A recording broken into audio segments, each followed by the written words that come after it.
The town of Ama-Achara was a quiet, closely knit community nestled between rolling green hills and vast farmlands. Life there was simple. Mornings filled with the chatter of traders setting up their stalls in the bustling central market, afternoons heavy with the golden heat of the sun, and evenings cooled by the scent of rain-soaked earth after a brief shower.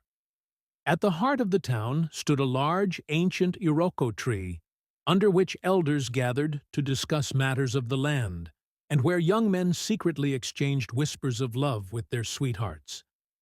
Among the wealthiest men in Ama-Achara was Okoli, a businessman whose influence stretched beyond the borders of the town. His sprawling compound, built with imported marble and encircled by high iron gates, stood in stark contrast to the modest homes around it.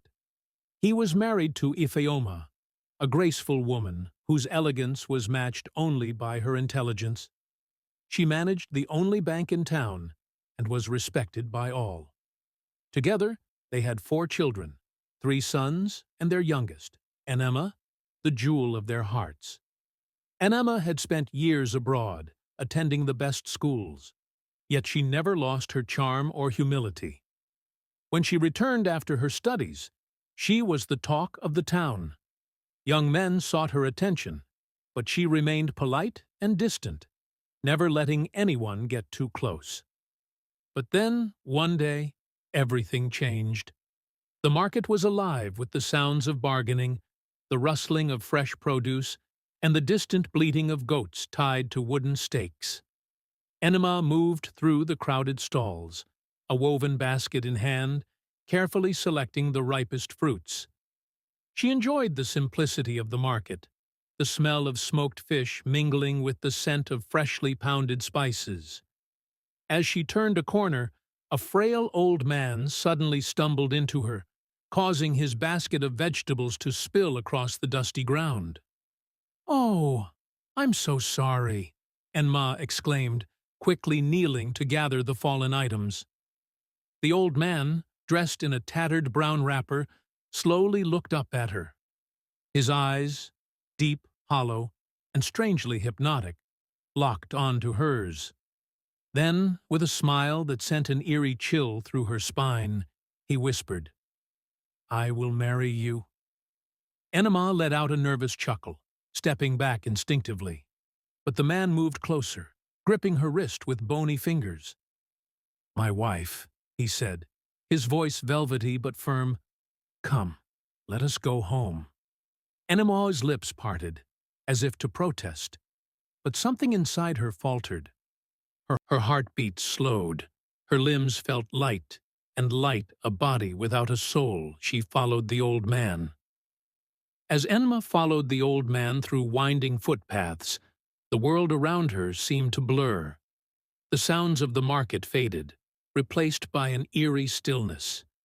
It was as though the deeper they went into the wilderness, the more disconnected she became from everything she once knew.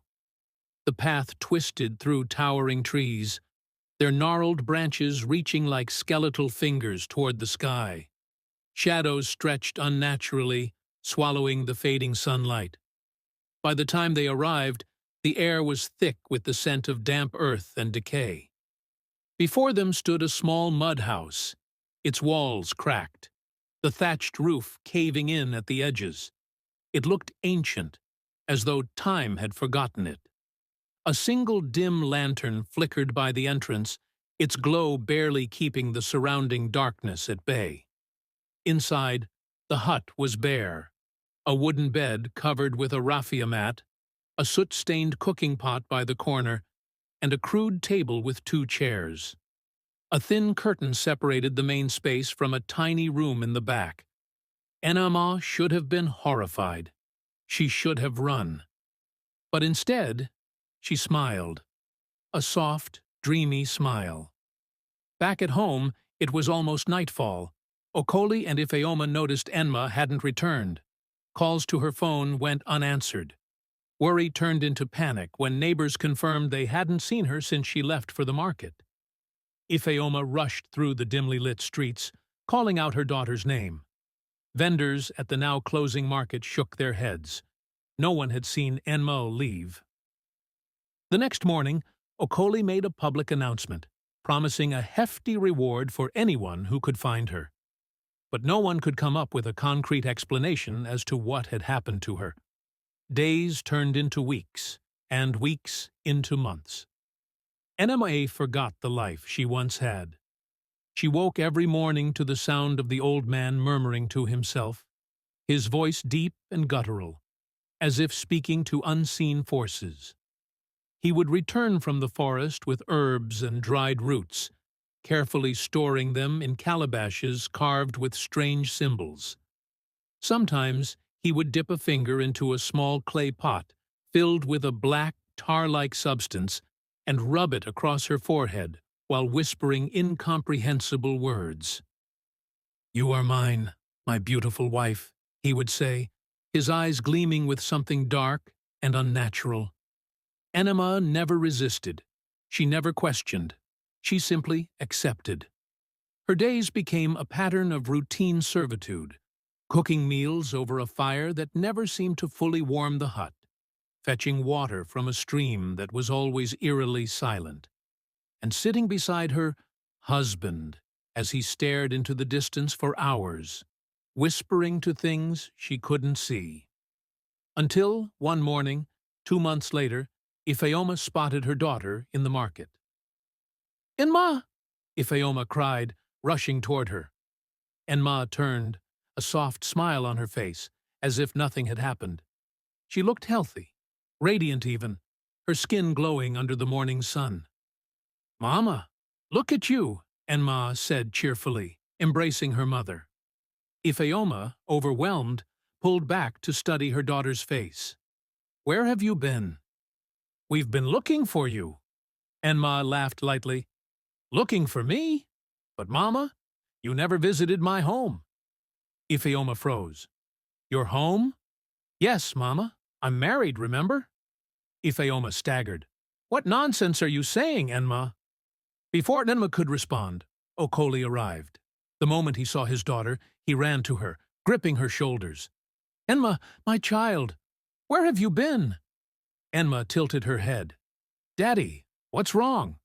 You too forgot I'm married?" The words struck them like a thunderclap. "Married? To whom?" "We are going to see this husband of yours," Ifeoma said firmly. They drove deep into the outskirts of town, far beyond where civilization touched. The road turned from paved asphalt to rough dirt paths, cutting through tall elephant grasses. Ifeoma gripped Okoli's arm. "This place, it feels cursed." Finally, they arrived at a crumbling mud house, its walls cracked from years of neglect. A weak lantern flickered in the darkness, casting twisted shadows on the ground. Standing before the hut was the same old man from the market, watching them with an unreadable expression. "My wife, who are these people?" he asked. Enema looked confused. "Papa, Mama, this is my husband." Okoli's face darkened. You are the one who took my daughter." Before Enema could react, Okoli called the police. The old man stood silent, his face betraying no fear, no concern. At the station, Enema wept bitterly. "He is my husband. Why can't you just accept our love?" With no evidence of wrongdoing, the police let the old man go. And as he walked, free, he turned back, his haunting gaze fixed on Okoli. "She is mine," he whispered.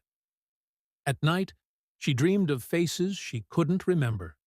A woman's voice calling her name, a man's hands reaching for her, a grand house with iron gates. But by morning, the dreams would fade, slipping through her mind like grains of sand through trembling fingers. She became pregnant within the first year. When Enema went into labor, the hut was swallowed in darkness, even though it was midday. A storm raged outside, the wind howling like a mourning spirit.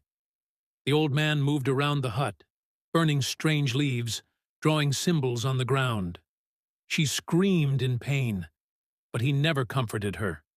Instead, he simply chanted louder. By nightfall, she gave birth to a baby boy.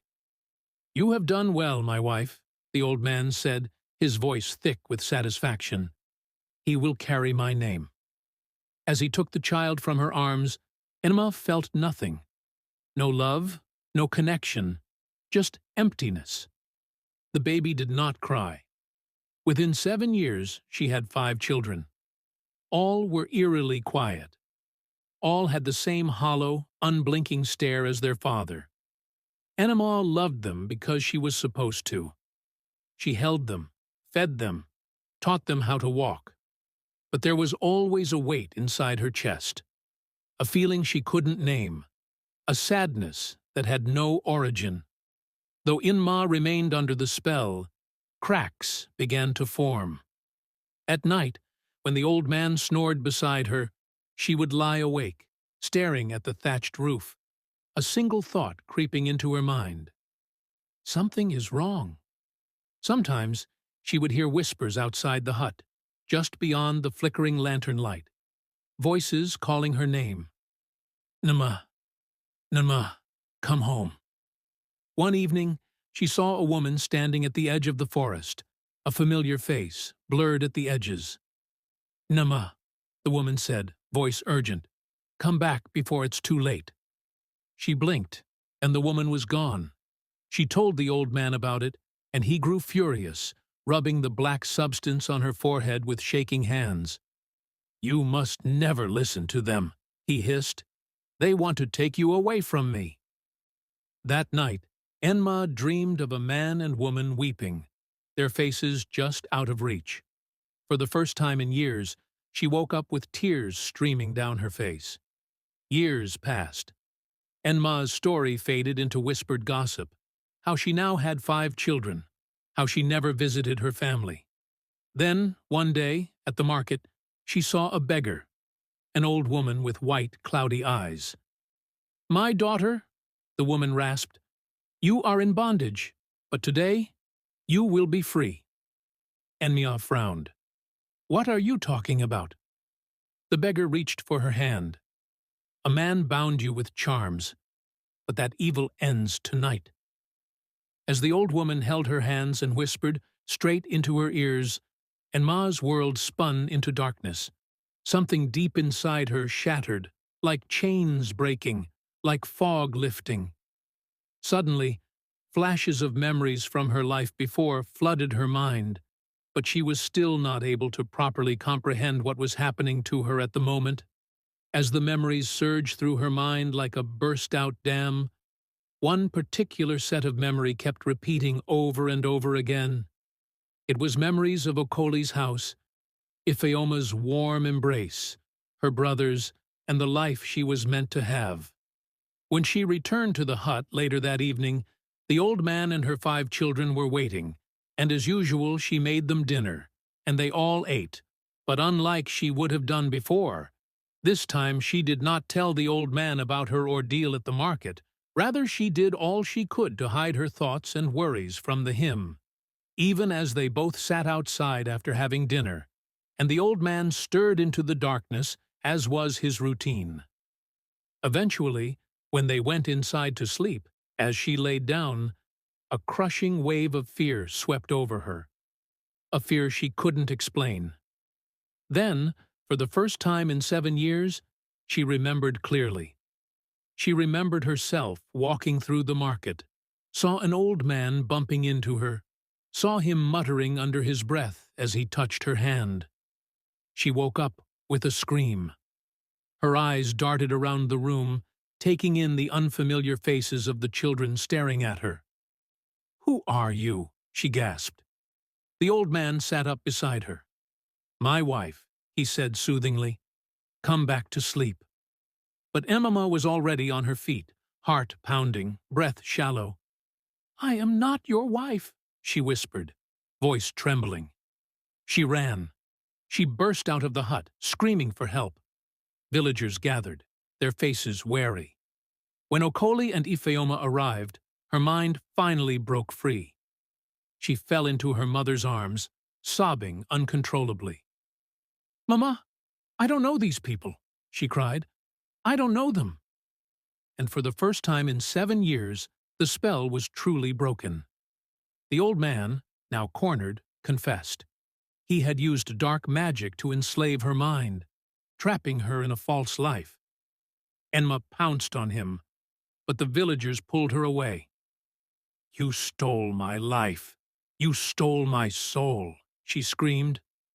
The man was dragged to the police station, but he never made it out alive. He died in his cell 2 days later.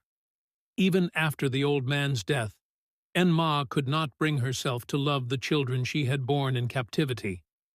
They were innocent, yet every time she looked at them, all she saw was bondage, stolen years, a life that should have been hers. Okoli arranged for them to be taken to an orphanage far from Amaachara, where they would never remind Enma of what had been taken from her. Everything around Amaachara reminded Enma of her life that was stolen. Her father Okoli had to arrange for her to travel back abroad and get away from the environment around Umudike. Perhaps she'll be able to heal from the loss. When she boarded a flight out of the country, she carried nothing with her except the hope that, someday, the memories would fade. As the plane soared above the clouds, she whispered, "Let me forget. Let me heal."